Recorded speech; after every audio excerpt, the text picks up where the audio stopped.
or water. We are going to play a video of a song that us Bible study ladies have been listening to. I hope you enjoy it. While we play the song, we will be quiet.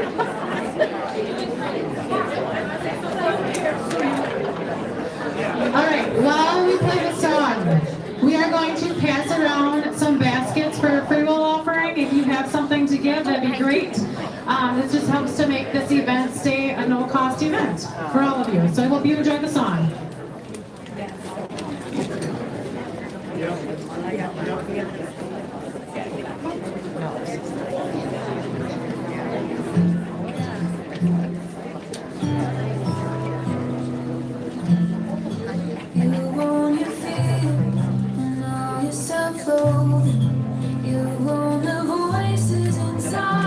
There you go.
Thank you so much for your generosity with the free will offering.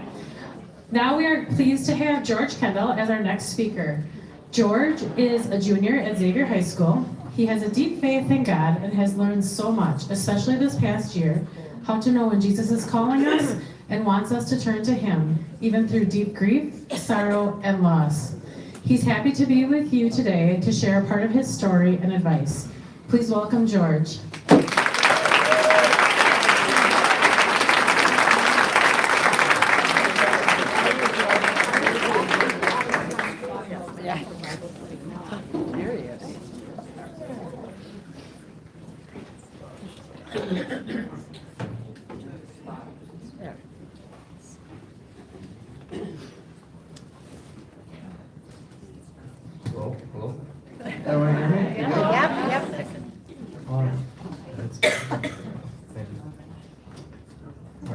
guys so much for having me today. And I'll get right into this. So, I haven't done many of these, so please bear with me if anything happens. But I've always loved music ever since I was a little boy. I'd be singing at mass, or at home, in the car, in the shower. My grandma teaching me piano that I wasn't that good at. I didn't realize at the time how much that meant to God or the people around me, or how connected it was to Him.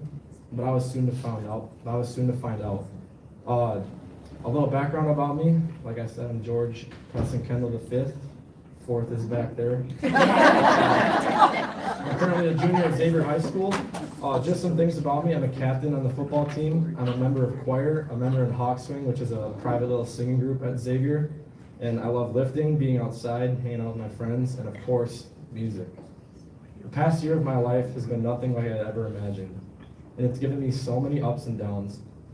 Before I get into that, I'd like to tell a brief backstory on two of the most important things in my life: music and faith. Starting with faith, I was a cradle Catholic raised by two amazing parents who had a strong love for Jesus. I attended Mass regularly as a kid, and my parents were always pushing me towards God. But I never really truly accepted it as a kid or in middle school. In high school, I was more exposed to true Christianity when attending Xavier. And it started halfway through my freshman year during our lunch periods. I'd sit at a round table with a group of guys during lunch, and about halfway through they'd all go to Xavier's small chapel, just a little room in the main gathering area at Xavier. Has an altar, has chairs, has candles, has everything. It's just a nice little place. I had no idea at the time, I had no idea what they were doing or what this was at the time, and I wouldn't go. But eventually these guys would start pushing me to come and pray with them, even though I didn't really know what I was doing. Thank God, eventually I started going, and I officially started my prayer life. They'd pray Liturgy of the Hours and other prayers, or we'd just sit there and talk. It was a great way, but we would spend time with God every single day. And I was so lucky to be surrounded by all these amazing guys. And keep in mind, we were only freshmen, so these guys really saved me. But one of these friends was a friend of mine, Jacob Hackle. I've known him as Sonny or Jay Hack, and I've been playing football with him since 6th grade when I joined the football team through Xavier. He was an outgoing person. He loved music, sports. He was a huge extrovert, just like me. And now, jumping to music. Sorry, I'm going so fast. Jumping to music. Freshman year, my sister Mary, who was a junior at the time, convinced me to join Hawk Swing, this little singing group. And you could only audition for it if you were a sophomore or higher, but due to no boys being in it, I was let in as a freshman. Now at first I was really excited, but really quickly throughout the school year, I became so heavily embarrassed to be a part of this group. The other guy was awkward and didn't really show up that much and wasn't the kindest to me. So I was a freshman boy meant to sing in front of people with only girls, and that's not a recipe for success. Yeah, I was super embarrassed, and I'd be terrified to sing at our masses in the choir. I'd try to go back row, my teacher would pull me forward, and I wouldn't go at all sometimes. And I'd deny that I liked singing or music in front of friends and upperclassmen because, well, I thought it was weird at that time, and it tore me to shreds. I lost all my passion for music, all to the fact that I assumed what others thought. Jump to my sophomore year, I dropped out of choir for a schedule conflict for the first half of the year, but I was signed up for the second one. But also, I was just happy to be out because of how embarrassed I was the year prior. For the second semester, I joined back, as well as my friend Jacob and some other guys who joined. It was amazing. For me, Jacob, and all our friends, we all loved choir, and our friendship grew more and more every day for the second half of my sophomore year. From praying in the chapel to singing in choir, listening to Christmas music in history class, getting caught playing blackjack in that class and getting attention, to driving around together on the weekends listening to oldies such as Billy Joel and Glenn Campbell. Our friendship skyrocketed. What made it so strong is we shared a love for God and music, and we pushed each other to grow closer to Him. Come spring of 2025, and little did I know, my life and high school experience was about to change. the school entertainment for a fun week called Blue and White Week was Mr. Xavier, and it was a talent show and competition for boys from all grades. For some reason that year, I received the most nominations out of all 4 grades combined. Wow. I was terrified at first because I just didn't want to go, and it was embarrassing. You could humiliate yourself if you mess up. And out of God's will, my friend Jacob, he had an idea. He convinced me to do a song with him in front of the whole school. We both had the mindset of it's just gonna be fun. Let's go. Who cares what people think? If it's funny, let's go do it. We weren't taking it seriously at all, which wasn't really the point of it. But come the day of the talent show, and me and Jacob sang the song "Knee Deep" by Zach Brown Band, which is one of our favorite artists. Now I remember being on the stage, and as soon as the music starts playing, we start singing. I thought it was just gonna be awkward silence, and then it was gonna be over. But we got a standing ovation. We got the whole school clapping. If you run back the videos, you can hear people saying, "He's actually really good." But the moment that stuck with me the most was at the end when we finished, and literally the entire school stood up and just started clapping. And I remember just being there, and I was so shocked because I'm like, I've spent all the past 2 years almost worrying about what people think about me for liking to sing and liking music, and this is what they actually think about me after I truly show it. It was amazing. So I finally opened my eyes to see how special and talented I really was. That day, in my mind, I think is one of the most important and influential days of my life. Even though it was just a fun talent show, it still changed my life for the better because I had finally been comfortable in myself. About 20 days later, my life again was about to change completely. On Memorial Day at my cabin, my mom confronted me in the morning and told me she had bad news. Just off the way that she said that to me, I knew something terrible had happened. My friend Jacob had gotten into a vehicle accident and had been airlifted to Milwaukee Children's in critical condition. From that very moment, a deep pain came into my gut, and it has been in my gut every single day since that had happened. There's not been a day that has gone by where I have not felt that pain that sits right here in my stomach. My mind spun, and I was just constantly worrying for the next 2 days for the sake of my friend. I cried, I was praying almost every single second, and just hoped he recovered. I remember talking with friends at a prayer service and other hangouts, and just so much positivity, he'll make it. But it was the 2 most worrying days of my life. One of the Hackles family friends, who was a friend of Jacob and I's, he'd been constantly updating us through our high school boys group chat on Snapchat about his condition through Gina Hackle. It was nice to hear, but it only made the worrying worse. I went to bed on Monday, May 26th, with school the next day to finish out the school year. The main point of my talk today is to tell you guys, even from a high schooler, that God is constantly calling us to take action, and He's always telling us to draw nearer to Him. It is up to us, however, to know and point out the times in our lives when God is calling us most. On May 27th, 2025, I woke up for school at 6:30 in the morning, and I immediately checked my phone. It was a text in the group chat. I opened it to find out that my friend had died overnight from brain trauma and other conditions. I immediately put my phone down, and I remember laying in bed on my back with my arms stretched out, and I just let out a huge sigh, and I just realized how much my life was going to change from that moment. Now recently, through the help of a Kairos retreat that I attended, I came up with a little, I don't know what you call it, algorithm or whatever, but I call it AAA, 3 A's in a row. And when I was laying in my bed that morning, when I found out that my friend had died, I came across the first A, which stands for acknowledge. In that moment, I knew in my head that my life was about to spiral in all different directions. And I knew that I was about to go through not only the hardest months of my life, but the hardest years too. I talked to God and acknowledged to Him that I understood what He was trying to do. He is giving me the call to strengthen my faith and relationship with Him even more. That last week of school was and is still the hardest week of my life. The entire school was mourning, but my friends and I had it the worst. I couldn't even sit through a class. We'd have to check in at the beginning of class, and I'd go run to the chapel. I'd sit on the back bench in the middle spot, and I'd start crying. I wasn't even praying, just straight crying. I'd have to go check into each of my classes just to head right back to the chapel to cry. That Wednesday, we had a weekly school mass.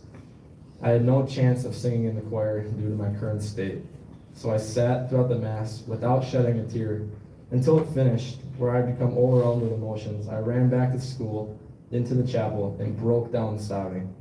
It was the hardest I've ever cried in my life. My other friend ran in too, and he broke down sobbing as well next to me. In that moment, I remember him looking up at me, both drenched in tears, and he said to me in a cry of despair, "This is so messed up." It was the line of pure despair, and it still sticks with me today and gives me chills. I looked up at the crucifix in the chapel, and it was there that I came across the second A, which is ask. I asked God silently while sobbing, "What do you want me to do?" I continued asking this question in the chapel for days.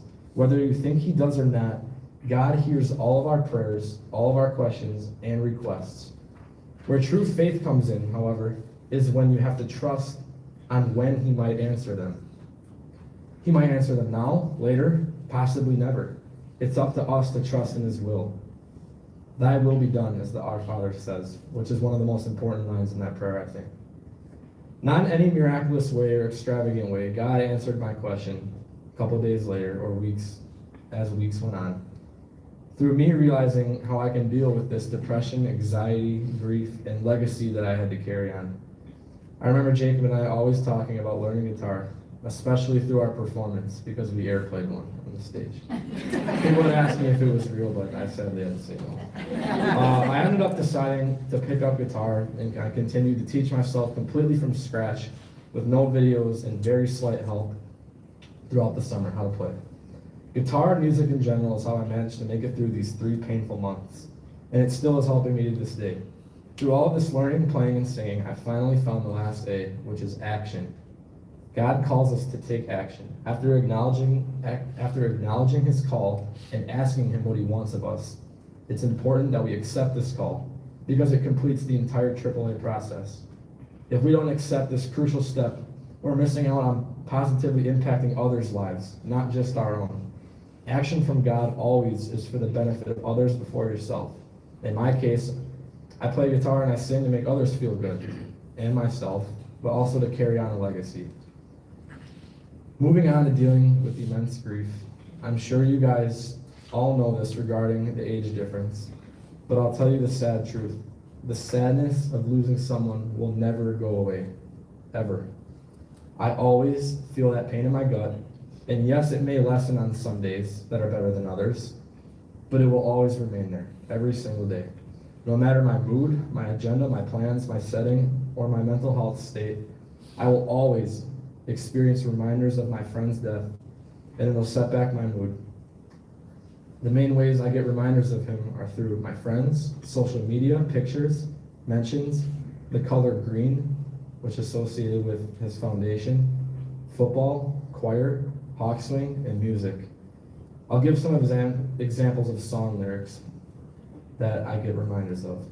In Zach Bryan's Something in the Orange, he says, "But I miss you in the morning when I see the sun," because his nickname was Sunny, and I always would call him that sometimes. John Mayer says in his song Dreaming with a Broken Heart, "When you're dreaming with a broken heart and waking up is the hardest part, because that truly is one of the hardest things to do on days where I can only be thinking of him and I can't get my mind off of it." One that sticks with me the most comes in the bridge of one of Zach Brown's band songs called The Wind. It's an upbeat song, and it's actually a love song, but he says in the bridge, "If it's love done right, you'll be waiting on the other side, arms open wide, 'cause love don't lie." This, for me, is a crucial reminder that loving one another leads us to heaven, especially if it is founded in Jesus Christ. I know these reminders are sad, but isn't there such a beauty in that? My friend loved and still is loving me so much that he's going to send me daily reminders of his love. This goes for any friend or family member that has passed in our lives. Reminders in grief show all of the love that we have for these people that have nowhere to go. How lucky am I to have gotten to know a person like him? And I just had a moment in the lobby over there, a full circle moment, that this is where his funeral was, at this church. And I got to sing the psalm for the family and the entire mass at this church. And here I am giving a talk about my witness and his story. Just a beautiful moment. I'll never live another day in my life when I don't think of my friend. I cry almost every day and await the day that we meet again, if according to God's will. I'll always miss the memories and be constantly reminded of them, but I have a legacy in music to carry on for him. I'll never be able to listen to Knee Deep or other songs we listen to the same again, or won't play a game of football without thinking of him again, or go through a school day without being reminded of him. And those are hard truths to accept. I feel his and God's presence in my guitar when I play. There's a Bible verse, I'm not sure which one, but it says, praise him with the strings, that has stuck with me. I brought my guitar today to play a song that I think perfectly sums up my life, my mission, and my relationship with Jacob and God. This song is from, it wasn't an episode I think, but who here has seen Sesame Street? I didn't hear me say that. Yeah, but on Sesame Street they have celebrities come in, and a country music singer, you guys might know him, Chris Stapleton. He went in and he performed a song just like with all the characters, and I saw it on Instagram and I liked it. And he performed this on the show, and I altered some of the melody and the lyrics, so I wouldn't call it an original, but it's 50-50. Lastly, I didn't come here today to tell a sad story or to turn on your emotions and to feel bad for me, but rather to possibly inspire you guys and offer advice on how to grow closer to Jesus, even with me being a high schooler. Thank you guys so much for listening to my story, and I hope you were moved through the power of the Holy Spirit. This song is called You've Got a Friend in Music, and I hope you guys enjoy.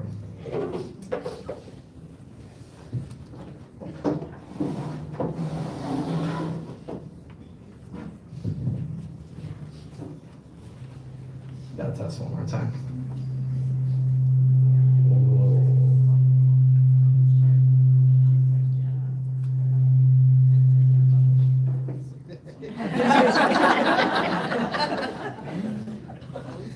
Oh, I'm gonna try taking the battery back out. Sorry about this. That good now? Alright, perfect. Music is the sound of friends gathered round, and the smiles and the frowns on their faces. Music helps you feel feelings true and real, and it's felt by people in different places. So if you're little or if you're grown, know you'll never be all alone. Someone somewhere knows what you're going through. So just remember when you're sad, or on the best day you ever had, whatever you do, you've got a friend in music. Music is the sound of a friend that's not around, lets me know when it's near me, so I feel a little less alone. It's a prayer sent in the quiet, it's a sunset before the night, it's sounds from heaven that make me feel at home. So if you're little or if you're grown, know you'll never be all alone. Someone somewhere knows what you're going through.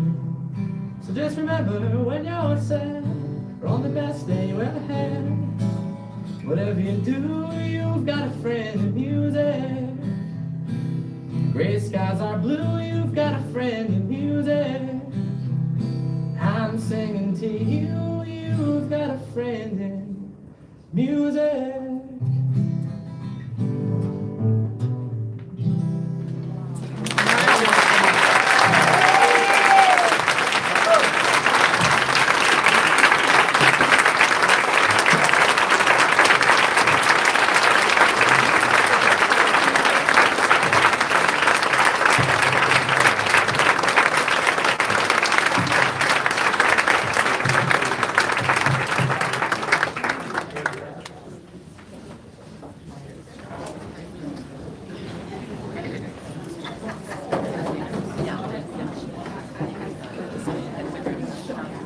Well done, well done. Thank you. Thank you so much for that, George. That was an amazing song.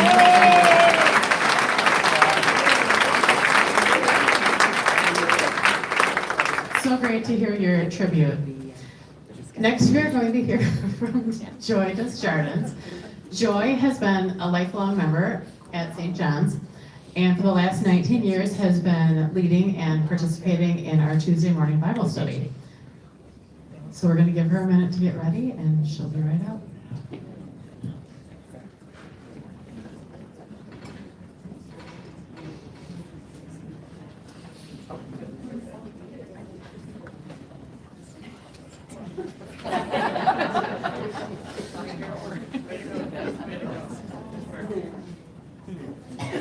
Never done this before.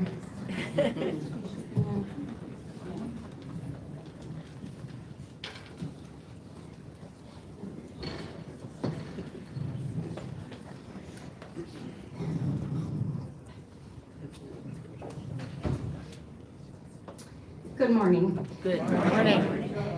I'm so happy, well, kind of happy, because if only 10 of you showed up, I would be a lot less nervous. But I really am so happy to see so many people here. Being here is so good for each of us to be together and grow closer to the Lord. Events like this are so important for us to disconnect from the noisy world and build connections with our community and God. Now, I did not know that Heather was going to say this, so this is not like we're plugging Women Celebrate, but in February, I attended a weekend retreat called Women Celebrate in Elkhart Lake. It was held at the Osthoff Resort and is full of Catholic faith, including adoration, the Eucharist, beautiful music, speakers, and workshops. It was the 24th time that this retreat was held, and it was the 24th time that I attended this life-changing retreat. I have never missed a year of Women Celebrate, and I hope to never miss one. Some years it was easier to make this retreat a priority than others. One year I was there, and I was 38 weeks pregnant. I just got off bed rest, and my doctor said I could go. I was so excited. I was showering on Saturday morning, and I bent down to get that teeny tiny bottle of hotel shampoo, and I felt something pop. As I picked it up, I felt something pop and thought, no way. I stepped out of the stream of the shower and was like, oh my gosh, my water broke. I yelled to my roommates. They thought it was a joke. My sister then drove me to meet my husband, Dan, at the hospital to have our first baby. I breastfed all of our kids for about a year, so I have pumped many times while at this retreat. I have coached Dan over the phone on what medicine to give our sick kids back home. I have missed many of my kids' sporting events. One year stands out when our son was playing varsity basketball and they had a huge game. I did not want to miss it, but I did not want to miss the retreat. When I was debating if I should miss the game, Dan said, would you rather that the kids remembered that you were at every game or that your faith was a priority? Well, that put things into perspective for me, so I packed my bags and went. I hope you all have had a wonderful morning so far, and that you have heard a few things to take home with you. Maybe they are things for you. Maybe they are things you will share with a friend. Maybe you are not sure yet how God will use this morning, but He will. Just ask and trust in Him. And remember, nothing is wasted with God. In Romans 8 it says, and we know that all things work together for good to those who love God, to those who are called according to His purpose. Sometimes we do not know how God can use a particular thing, but He does. He may be setting the stage for something. So a little bit about me. Dan and I have 6 kids. Our 7th baby is in heaven.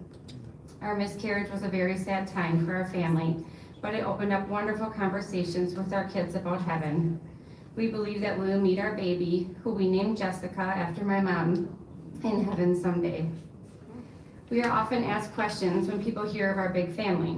Here are some of the things we tell them. Yes, they are all my kids. No twins, and all by the same man.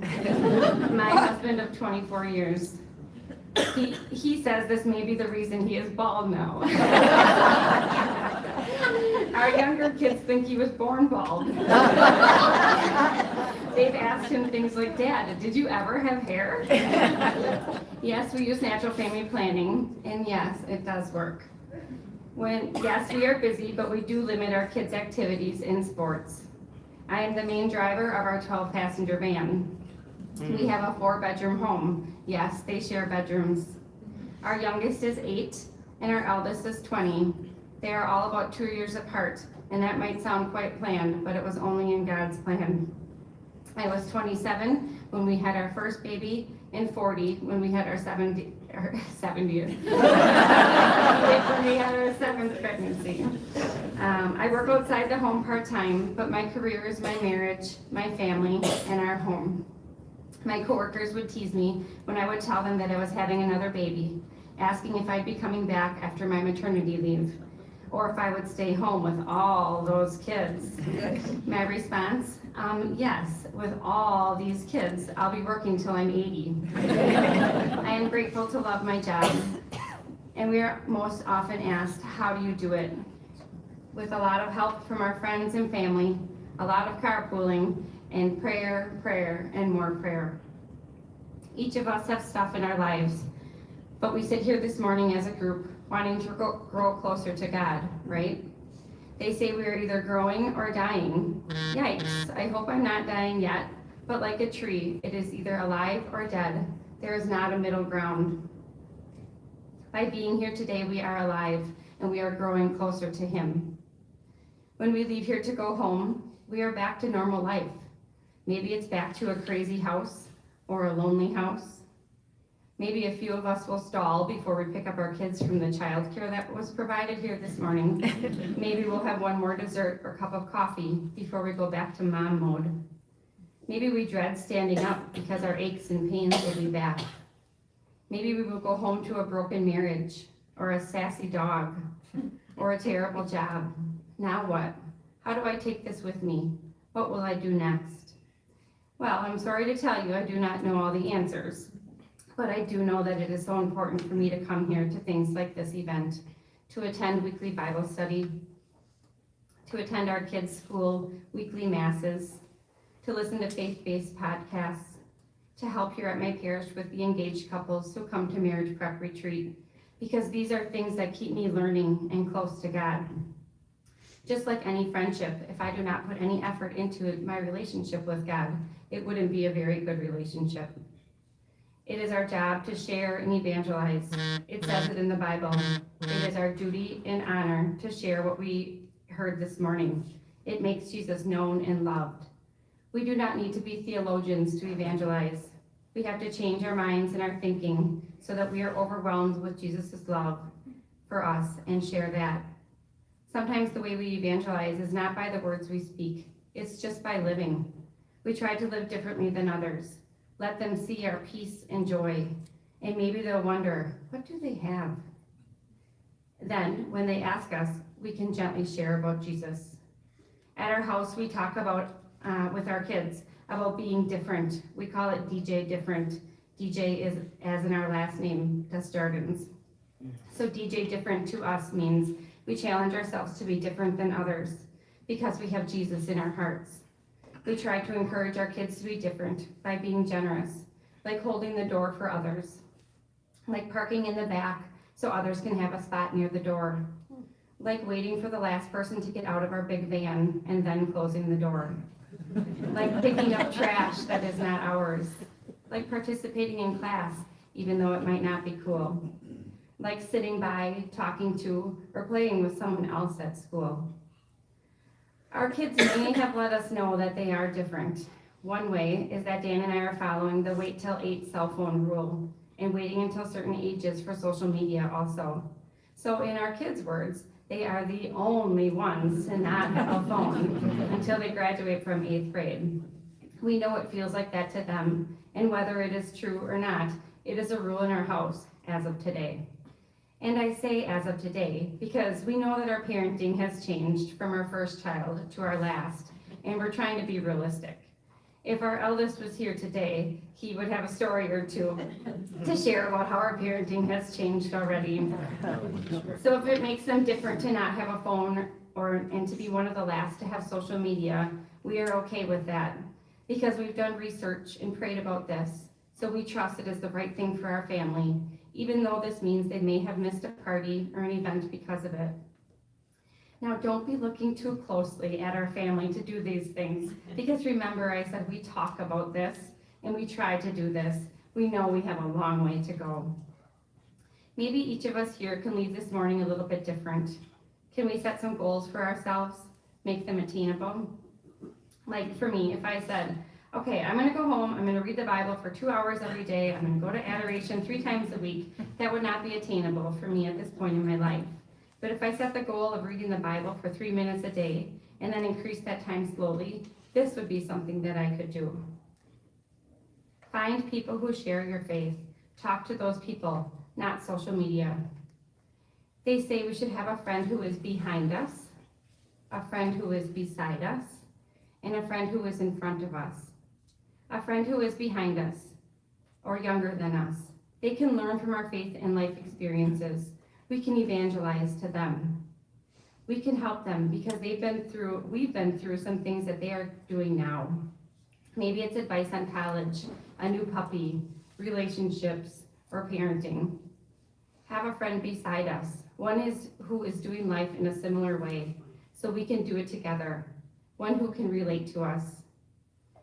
We can carry each other's burdens and share in our joys.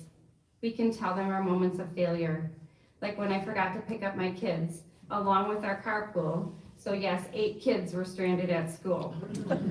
Or when I signed up on the Sign Up Genius to bring a meal to a family, and I forgot. These are both real life, real recent examples. I'm so grateful for the grace that people give to me. We all make mistakes. We all have problems. Those problems are the ingredients for our holiness. When we share these faults, it helps others to not feel alone. It can strengthen our friendships. And have a friend in front of us, someone who is older than us and has already been through the things that we are doing now, to coach us, to share their wisdom with us and guide us, to remind us that some of the things that we think are so important right now really are not. Their perspective is priceless. Suffering is a part of each of our lives.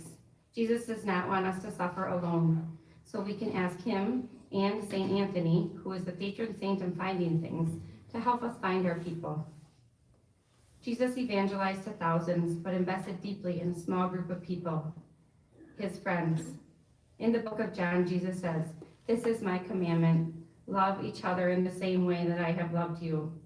There is no greater love than to lay down one's life for one's friends." Who are your friends? In my life, my friends are our big family. They are the people who I spend the most time with. They are my people, my treasures.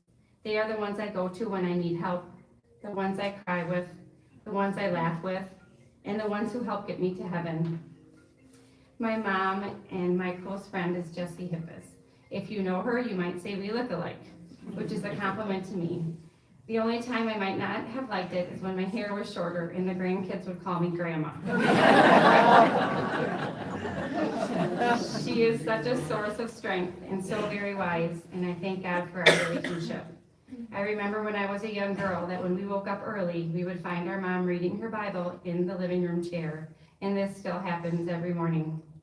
As a true friend, she has taught me to not talk about how I am aging or what I do not like about my body, because this is how God made me, perfectly created in his image.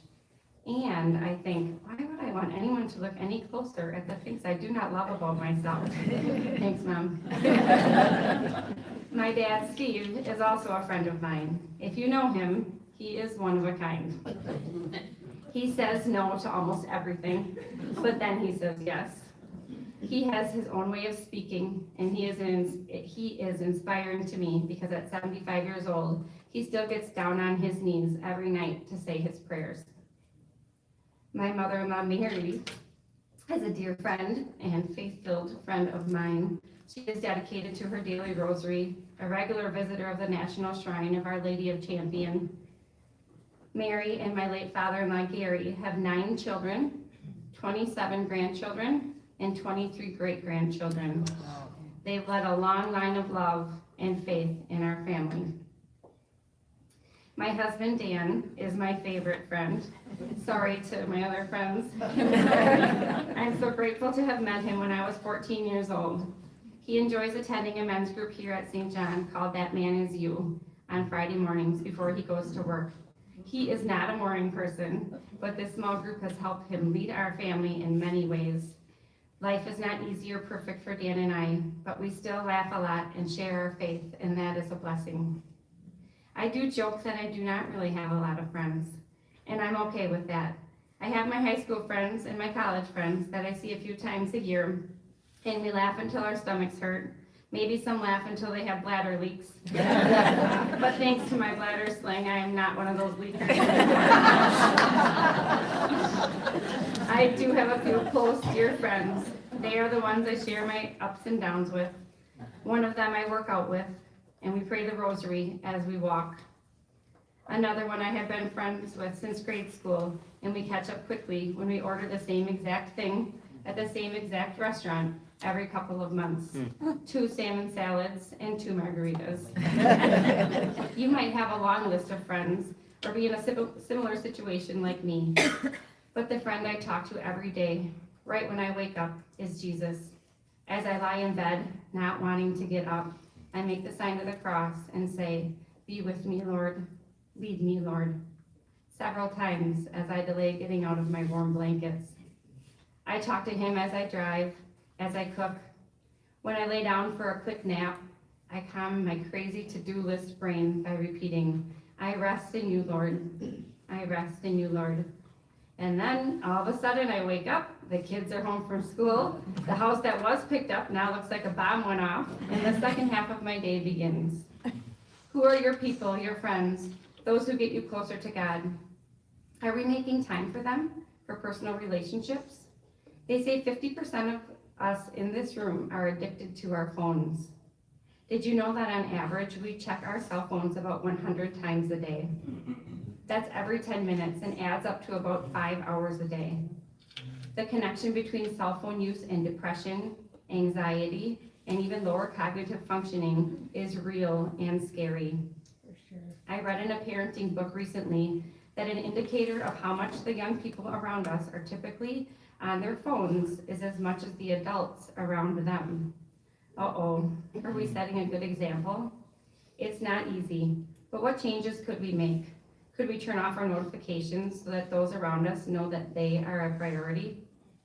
Could we keep a deck of cards or the game of Uno in our purse or vehicle so the next time we go out to eat, we are not all on our phones and we play a game? It takes time to build new habits and courage to make new rules at our homes because we know that it means that some will not be happy with us. But with God's help, we can do it. Pope Leo addressed a huge group of youth recently saying, "Let technology serve you to help you serve others, not the other way around." Could our takeaway from today be that maybe our idol is our phone or social media, and that we could spend more time with Jesus if we did not spend so much time on our phones? Maybe we can look into some time-limiting apps to help us with this. I heard that we should touch our spouse as much as we touch our phones. Can you imagine? It's funny, but it's something to think about. So take a minute now. What is your goal when you leave here? Get out my phone. Who are your people, your friends, to help get you to heaven?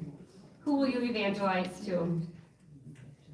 I think we each have the power to set the tone in our homes, our jobs, and our groups. With God's help, that tone can be love and peace. We can do small things with great love, like St. Therese. Small things like adding extra jelly to that one peanut butter and jelly sandwich, because we know he likes that. Like grabbing a coffee for our coworker who has been going through some difficult things. Like bringing a meal to our parents or neighbor, just because. Like biting our tongue when we want to say something that we shouldn't. Like making the sign of the cross when we hear an emergency vehicle siren. Like saying God bless you rather than bless you when someone sneezes. Like holding in our groan or complaint when at 10 p.m. our teenager says, "Can you please wash my jersey tonight yet?" Even though we were just heading to bed. But we smile and say yes. Like when we treat the drive-through worker kindly, even though the line was so long and they messed up our order. Little things with great love. Stay in the Word. All these years later, the Bible is still relevant and true. Preach the Bible. Use words when necessary. Life was messy back in the days of the Bible, and life is messy right now. It's up to us how we handle these messes. Do we react calmly, treat others the way we'd like to be treated, and forgive? Or do we try to get the last word and be right all the time? When we stay close to our friend Jesus and we ask him to guide us through the day, through our messiness, we are different. We see ourselves differently. We are quietly confident, and we see others differently. We are less critical, and we see them as God made them. While we were playing a family game, I told the kids that I was giving a talk to 600 women at the retreat I mentioned earlier, Women Celebrate, and I asked them to pray for me. They asked what I was speaking about. I explained, and I said, I might tell a story or two about you. One of the kids groaned. One said, are you nervous? One said, I love it when you go there for the weekend. Dad lets us do whatever we want. We have gallons of chocolate milk and we sleep in your bed. One said, tell them about my religion teacher at my school. She knows 10,000 things about Jesus. I know some of you in the audience are teachers in schools and faith formation programs. Some are parents, grandparents, neighbors. Please don't ever doubt the impact you have on little people's lives. Continue to connect and teach them about Jesus. It matters. They are listening and watching. They are our future. The people we invest in, young or old, the ones that we love like crazy, they will then go and do that for others. They say we should spend 4 times more connecting with others than anything else. When we are connected, they feel our love. Jesus is waiting for us to connect. He is waiting for us. He loves us no matter what. We just have to connect. My goal is that Jesus shines through me, even at my job, where I'm not allowed to speak of him. I hope they can see something different in me. Recently, a mom came up to me and said, I don't know if I ever thanked you for helping me. I was kind of embarrassed because I couldn't remember exactly how this played out. It happened 6 months prior at a sporting event, and I saw her crying in the bleachers. I was nervous. I did not know her that well, but I went and sat by her and asked her if she was okay. She said she was suffering from anxiety. I took a deep breath, not sure what to say. So I asked her if we could say a Hail Mary together, and we did. This mom now shared with me that she prays the Hail Mary regularly and that she relates to the Blessed Mother differently, seeing her as a friend since then. Recently, one of our kids whispered to me, Mom, a friend of mine said she has depression. I paused, again, not sure what to say. So I grabbed my child's hand and I said, let's pray in Our Father, and we did. When we pray in the moment that we get that text, email, or hear of a need, or when we are sad, overwhelmed, or angry, it builds the habit of prayer and reminds us that prayer truly does change things. It changes us. And let's not forget to pray in gratitude for all the blessings we have, for that exciting news we just heard. My favorite prayer of Thanksgiving is the Glory Be. It's short and sweet. I challenge you to pray before bed. Turn off your electronics, put down your book, stay awake for 1 more minute, and say the Our Father. It will change you. One of my favorite lines is, give us this day our daily bread. To me, that is saying, give us, Lord, what we need for today, just today, not tomorrow or next week. And the bread, not literal bread, but meaning present life, our physical and spiritual needs, and a trust that He will provide. If you are in a relationship, pray together. You might be like, no way, they would never, but just try it. Just ask if you can hold hands. I see that there are a lot of women in this room, so I'll just say, if you ask your husband if you can hold his hand, I'm pretty sure he will say yes, because he is a man after all. And pray in Our Father silently. Then as time goes on, maybe one of you will slip up and say it out loud. Dennis Rainey from Focus on the Family guarantees it will change your relationship. He guarantees it. Just try it. Write it on a Post-it. Put something by your bed to remind you. We try, again I said try, to say a prayer each morning as a family. Our kids tell us that this is called a callback. Like, I say God is good, you say? All the time. So most mornings I get their attention by starting with, in the name of the Father, and of the Son, and of the Holy Spirit. Sometimes that needs to be repeated several times due to the chaos. Then I say, come Holy Spirit, be with us today. And the kids say, in all that I think and do and say. And we all say amen. Sometimes we say a Hail Mary, sometimes we read from a devotional. This typically goes on while one of our kids is brushing their teeth, one is eating cereal, one is packing their lunch, because that is real life. When things are crazy, I think of my Grandma Jo, who hosted Weekly Rosie for our family for about 15 years. Some of our kids were little, so during Rosary they would cry, need a diaper change, play with toys, or do a somersault in the middle of Rosary. And Grandma would often smile and say, the Blessed Mother is smiling down on this. Mary was a mother. She knows that life is not perfect, and that is okay. I relate to her in many ways. I've lost my kids temporarily. It's a horrible feeling, and so did Mary. She had people judge her and misunderstand her, just like many of us. Praying to Mary, the mother of Jesus, is so comforting to me. Life is busy. Let's find practical ways to change our patterns and in turn, change our minds. So when you leave here, how about listening to Christian music? How about going to Mass regularly? How about going to Mass another time each week? The Eucharist is the best. Why?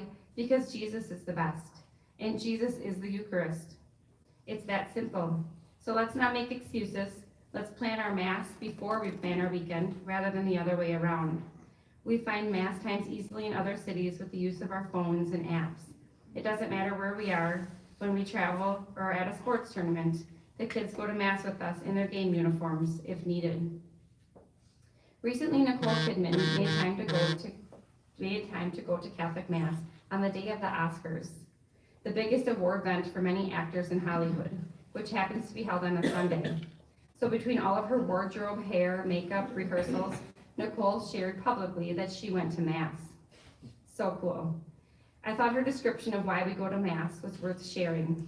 Nicole said walking into church on a Sunday morning brings a different rhythm to the day. The noise of the week softens, the constant rush passes, and for a short while, there is space to breathe and reflect. Priorities automatically shift. Well said, Nicole. Faith is often lived through small routines, returning week after week to Mass, the same prayers, the same quiet moments of reflection.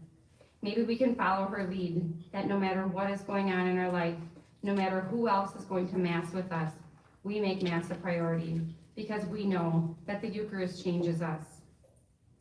Dan was leaving for a work trip recently. He said goodbye to the kids as they left for school, and then he had a few extra minutes before he had to leave for his flight. Without me knowing, he had gone into each of their bedrooms to show he was there, to show his love. Some rooms are more tidy than others. So in some rooms, he made their bed or picked up their laundry. In some, he folded their favorite blanket or turned down their beds like they were on a cruise ship. Just a little something to show his love and hopefully lead by example, that our kids would pay it forward to their friends and family. And just a funny little story, before Dan left, I asked the kids to write him a note, and then we hid the notes in his suitcase, and one of the notes read, "Have a safe flight, come back when you want us." Thankfully, he came back. While he was gone, our younger kids love to camp out in our room. I do not love this, but they do. And each year, fewer and fewer of them want to sleep in our room. So I'm trying to enjoy these moments. And our eldest is already in college, so it all goes too fast. I have to block out the snoring, sleep talking, foot in my face, etc., while I'm trying to enjoy this time. So after all the blankets were spread out, stuffed animals were in the right spots, it was bedtime. We said our prayers and some time for chatting, but then it was quiet time. But one of them was not listening. He thought it was comedy hour. He started humming, passing gas, making noises, and eventually, after several warnings, he got kicked out. The tears started to flow as we made our way to his bed. I gave hugs, assured him of my love, but reminded him that he made this choice. So I left his room and headed next door to the laundry room, and it starts, "Mom, Mom, Mom," crying, desperate cries. I stayed quiet and prayed. Eventually, an older child came into the laundry room and said, "Mom, can you hear him crying?" I'm not sure if I wanted to laugh or cry, but I answered, "Yes, I can hear him, and it breaks my heart. I want to go lie by him so badly, but I gave him many warnings. I have been in here praying, and I know that I cannot go by him." He looked at me with love in his eyes and said, "Mom, can I go by him?" I smiled and nodded. He came back soon after, told me that the younger one was now asleep, and the reason his brother was yelling is because he wanted to know if one of his roommates would be sleeping in his room with him, or would he be in there all alone. Our older child assured him that he would sleep by him for the night. I was so grateful in this stressful moment to have my faith to lean on when giving in would have been so much easier. And I saw the love of Jesus in our child's eyes, and I saw the friendship of the brothers. Jesus is waiting to do that for us. And then I thought, maybe our kids do listen to us every now and then. When we leave here today, it doesn't have to be complicated. We are asked to love, to show God's love by the way we treat others, that they would want to know him because of the way that we act and the way that we talk, the way we go to prayer in good and in bad. Cherish and invest in your friendships. Spend time with those you love. Put down your phones and be present.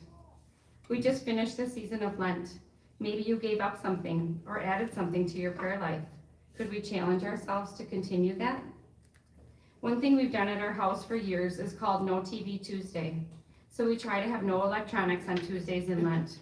We started it quite a few years ago, and as much as they like their electronics, there's always been special fun on these Tuesdays, and the kids rarely complain about it. But a few weeks into Lent this year, one of our younger kids said, "Mom, my friend said that you made up No TV Tuesday." They said they do not have to do this at their house for Lent. He went on to say, "My friends have never even heard of it. Did you make it up?" I wasn't really sure how to answer. I'm sure I read about it or heard it on a podcast somewhere, but it's now a tradition at our house. What can you make up or begin in your life that would help you grow closer to Jesus? Let's all keep it simple. Leave today knowing Jesus is your friend. Do small things with great love and be different. God bless you all.